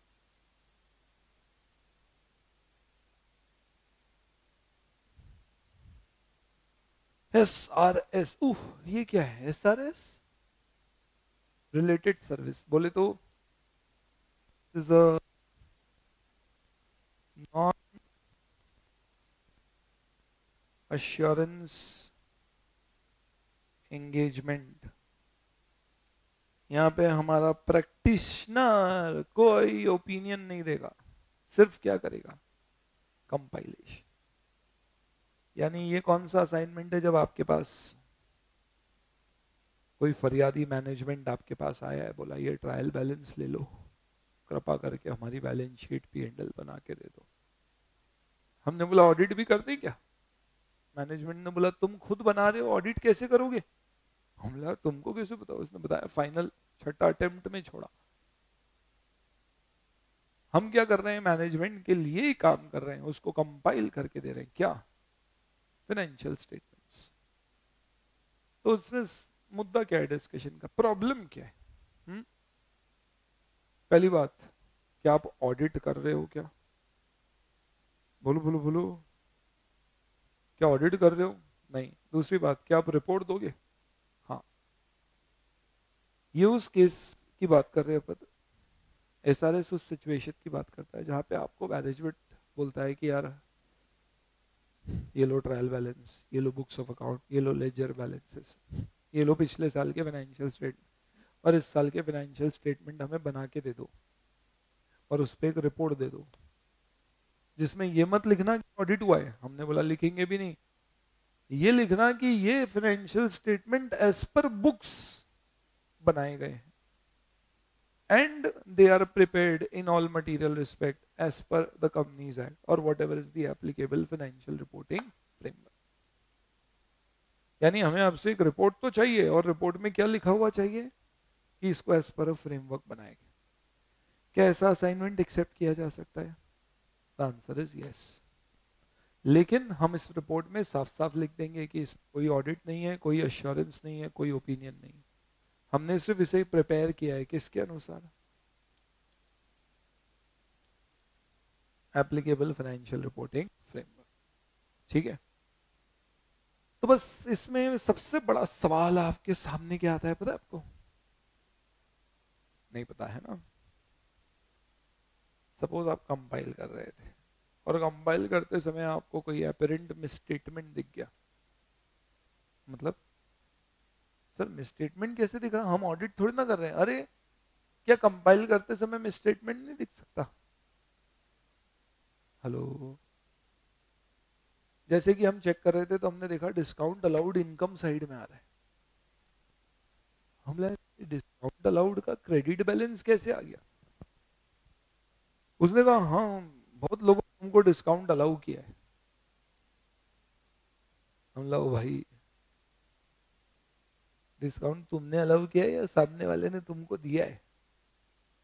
ने कहा सामने वाले ने हमको दिया है तो डिस्काउंट अलाउड बाय हिम हुआ ना। हम लोग ऐसे खाते थोड़ी ना बनाते हैं डिस्काउंट अलाउड बाय हिम, हम लोग इसको डिस्काउंट रिसीव्ड बोलते हैं, रिसीव्ड। उसने कहा कूल, कौन सी बड़ी बात है, हम डिस्काउंट रिसीव बुक कर देंगे, इसको क्या इशू। यानी क्या हो सकता है क्या कि आप जब प्रेजेंटेशन करें, फाइनेंशियल स्टेटमेंट्स कंपाइल करें, तो आपको लगे कि कुछ नॉमेनक्लेचर, कुछ प्रेजेंटेशन ठीक नहीं, बोलो ना, पॉसिबल। दूसरा, हम लोग ये डिस्काउंट अलाउड क्रेडिट में कैसे आ रहा है? उसने बोला कि इस साल क्या हुआ है, एक्चुअल में हमने जो डिस्काउंट दिया हर साल वो ज्यादा होता है, हमें जो मिलता है वो कम होता है, पर इस बार क्या हुआ, हमें डिस्काउंट बहुत ज्यादा मिला है। यानी हमने डिस्काउंट क्या किया है, रिसीव ज्यादा किया है। हमने बोला भाई डिस्काउंट तुमने रिसीव ज्यादा किया है तो डिस्काउंट अलाउड और डिस्काउंट रिसीव्ड को एक दूसरे से सेट ऑफ थोड़ी ना करते हैं, अलग अलग दिखाया जाता है। तो क्या बात कर रहे हो, हम तो इतने साल से सेट ऑफ कर रहे हैं। हमने बोला जो आज तक होता है अब नहीं होगा। इसका मतलब आप बताइए कि ऐसा भी हो सकता है क्या कंपाइल करते समय आपको कुछ प्रेजेंटेशन ही नहीं, अकाउंटिंग एरर्स भी नजर आ जाए? बोलो बोलो, हेलो, अरे हेलो, यस। तो फिर क्या करेंगे? इसीलिए तो एसआरएस पढ़ रहे हैं। यानी एसआरएस बोलता है कि इस असाइनमेंट में भी हो सकता है कि आपको कुछ एपरेंट मिसस्टेटमेंट्स दिखने लगे, you will have to check. In fact यही नहीं, आपके सामने ये सवाल भी उठ सकता है क्या कि क्या हमें अकाउंटिंग स्टैंडर्ड्स के डिस्क्लोजर्स आ रहे हैं या नहीं आ रहे हैं, ये भी चेक करना होंगे क्या? क्योंकि कंपाइलेशन में मैं अकाउंटिंग सही हुई है नहीं ये तो चेक नहीं करूंगा, पर डिस्क्लोजर्स और प्रेजेंटेशन तो मेरे स्कोप में आएंगे। तो अगर एएस 18 के डिस्क्लोजर नहीं आ रहे हैं तो क्या मैं कंपाइलेशन करूं या नहीं करूं, और करूं तो क्या अपनी रिपोर्ट मॉडिफाई करूं कि एएस 18 इन कंपनी पे लगता है पर ये डिस्क्लोजर नहीं दे रहे? ये सब चीजों के लिए ये एसआरएस बनाए गए। आया फंडा समझ में आया दोस्तों? बोलो, चलिए देखते हैं। कंपाइलेशन एंगेजमेंट,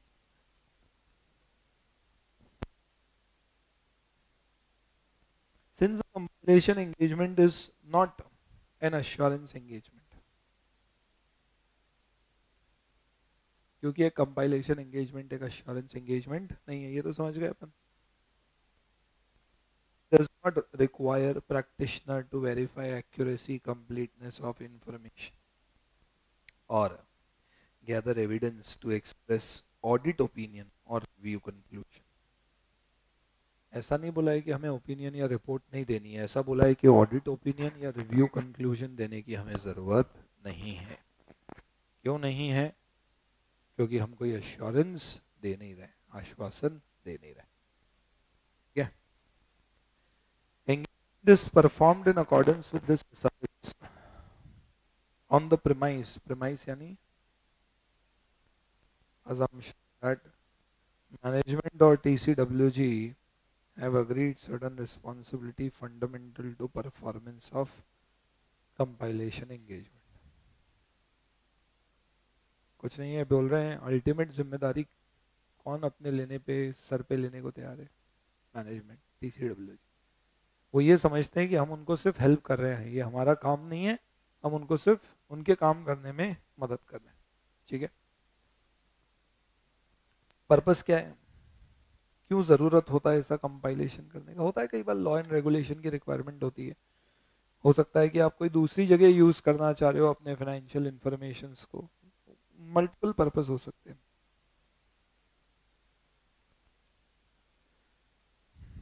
ठीक है? बेसिकली चेक क्या करना है? फाइनेंशियल रिपोर्टिंग फ्रेमवर्क के अनुसार प्रेजेंटेशन हुआ है या नहीं हुआ। This is the prime objective. ठीक, डिपेंड करता है नेचर ऑफ एंटिटी और इंटेंडेड यूज ऑफ इंफॉर्मेशन। चलिए, परफॉर्मिंग द एंगेजमेंट। सबसे पहले हाँ बताओ, क्या आपको बिजनेस की अंडरस्टैंडिंग लेने की जरूरत है क्या? पहला सवाल। Are you required to get an understanding of the business? मैं बोलूंगा पूरे बिजनेस की नहीं, but at least operating activities, accounting policies, financial reporting framework, इतना तो आपको याद होगा। अगर 315 में अपन क्या करते थे? एनवायरमेंट, एंटिटी, इंटरनल कंट्रोल्स की जानकारी लेते थे। यहाँ पे हम जानकारी किसकी लेंगे? देखिए, एंटिटी के बिजनेस और ऑपरेशंस इंक्लूडिंग उसके अकाउंटिंग सिस्टम्स की, एंड फाइनेंशियल रिपोर्टिंग फ्रेमवर्क जो उस इंडस्ट्री पे लगता है, बस। क्योंकि मुझे सिर्फ कंपाइल करना है, मैंने थोड़ी ना ओपिनियन देना है। मुझे इंटरनल कंट्रोल से मतलब नहीं है, अकाउंटिंग सिस्टम से जरूर है। सही है ना? तो मुझे सिर्फ दो चीजों की जानकारी लेना है। एक किसकी? Accounting systems, financial reporting, in fact business including the accounting system and financial reporting framework. Compilation के लिए आप बताओ रिकॉर्ड्स कौन से यूज करोगे आप? जो मैनेजमेंट प्रोवाइड करेगा, हमें खुद को कुछ भी गैदर करने की जरूरत नहीं। And then based on that we will do the compile. Standard बोलता है अगर प्रैक्टिशनर कंपाइलेशन के दौरान कोई सिग्निफिकेंट जजमेंट्स देखता है, then he should discuss it with management और TCWG। जजमेंट कहाँ लगेंगे? इनफैक्ट ये पॉइंट बोलता है हो सकता है कि जब आप कंपाइल करने जाओ तो मैनेजमेंट ही आपसे कोई चीज पूछे कि यार ये कैसे करें। अगर ऐसा है तो फिर आप मैनेजमेंट TCWG के साथ डिस्कस करके वो जजमेंट्स ले। यानी नॉर्मली मेरा काम फाइनेंशियल स्टेटमेंट प्रिपेयर करना नहीं है, पर कुछ एरियाज में हो सकता है प्रैक्टिशनर की एडवाइस ली जाए। अगर वो लिए तो फिर कंपलसरी है कि वो किसके साथ डिस्कस होना चाहिए? मैनेजमेंट और TCWG। यहाँ एडवाइस कौन दे रहा है दोस्त? ये देखो, प्रैक्टिशनर हैज प्रोवाइडेड असिस्टेंस, यानी किसने मदद की है? प्रैक्टिशनर ने। किसके लिए? अकाउंटिंग करने के लिए। तो उसको डिस्कस करना जरूरी है।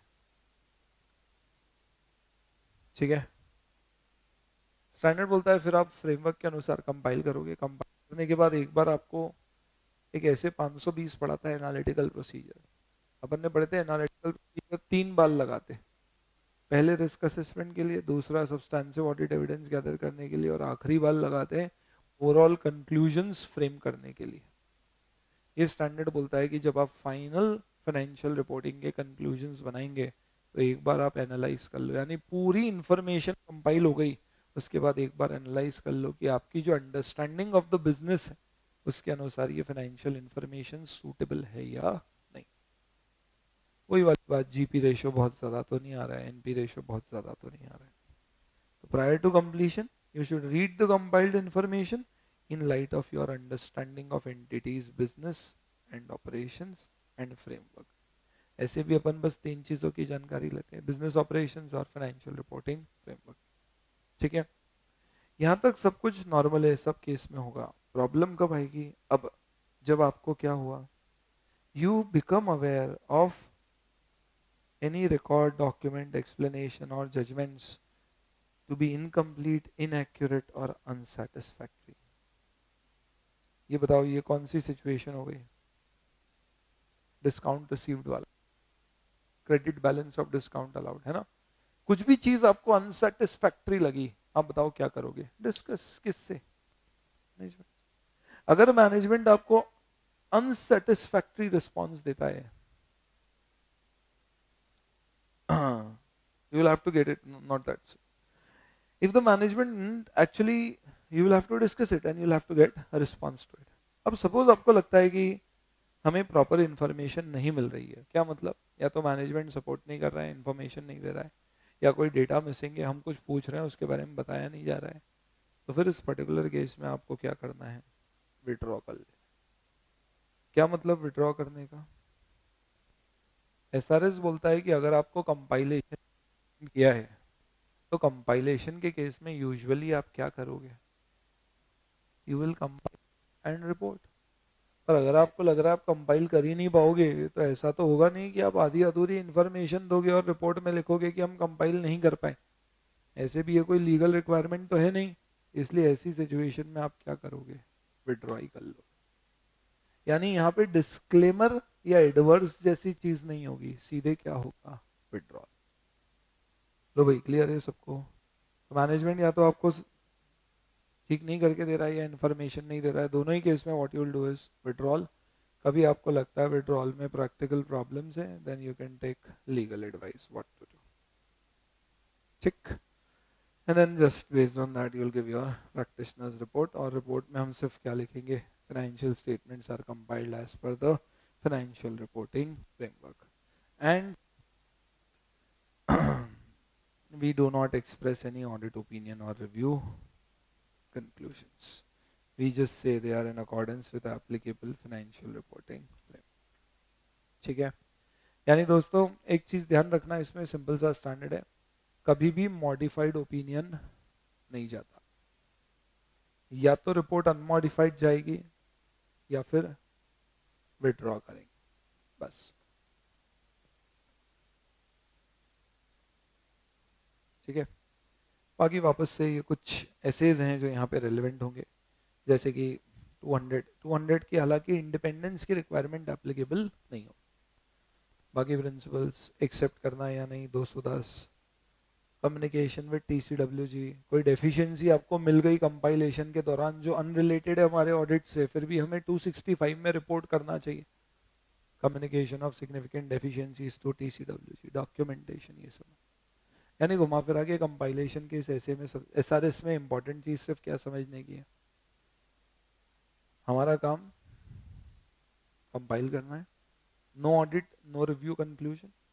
आप हमें डेटा दोगे, हम उसके बेसिस पे कंपाइल करेंगे, उस दौरान अगर हमें कुछ भी अप्रोप्रिएट अनसेटिस्फैक्टरी मिला तो डिस्कस करेंगे। अगर आपने इंफॉर्मेशन नहीं दी या प्रॉपर एक्सप्लेनेशन नहीं दी है तो हम विड्रॉ कर लेंगे, नहीं तो फिर हम रिपोर्ट दे देंगे। रिपोर्ट हमारी अनमॉडिफाइड ही बनेगी, उसमें लिखेंगे financial statements have been prepared as per the framework but this is no audit, no opinion has been issued. That's it. Understanding हमको सिर्फ दो चीजों की लेना है, business operation accounting systems and the financial reporting framework which applies on that entity, और हमें compilation उसके अनुसार करना। हाँ, इसमें एक पॉइंट आप चाहें तो लिख सकते हैं, अकाउंटिंग स्टैंडर्ड का कंप्लायंस चेक करना है क्या? Yes, to the extent it is relating to presentation and disclosure. Standard बोलता है फाइनेंशियल रिपोर्टिंग फ्रेमवर्क में सब आता है, अकाउंटिंग स्टैंडर्ड, अगर कंपनी है तो कंपनीज एक्ट, उसके नॉर्म्स, तो उसकी सारी प्रेजेंटेशन और डिस्क्लोजर रिक्वायरमेंट मीट हो रही है या नहीं ये तो चेक करना है। वो डेटा कितना सही है या गलत वो चेक नहीं करना, बट डिस्क्लोजर्स जो आना चाहिए थे वो आ रहे हैं या नहीं ये तो आपको चेक करना पड़ेगा।